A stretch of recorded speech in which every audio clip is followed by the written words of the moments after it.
இல்ல, தனி மரம் தோப்பாகாது அப்படிங்கிற கருத்தை நான் ஏற்கிறேன். ஆனால் தனித்தனி மரங்கள்லாம் சேர்ந்துதான் தோப்பாகுதுங்கிற கருத்தை நீங்க ஏற்கணும். தனி மரம் தோப்பாகாது, ஆனால் தனித்தனி மரங்கள் எல்லாம் சேர்ந்துதான் தோப்பாகுது. அதனால இப்ப எதை வச்சு இப்ப நாங்க தனி மரம்ங்கிறீங்க?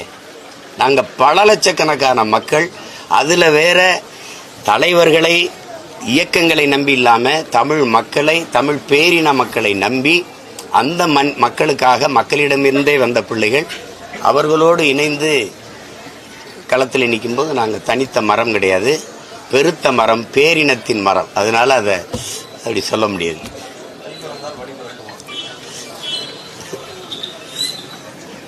நாங்க வழியை தேடுகிறவர்கள் அல்ல, உருவாக்குகிறவர்கள். அதாவது அது மாதிரி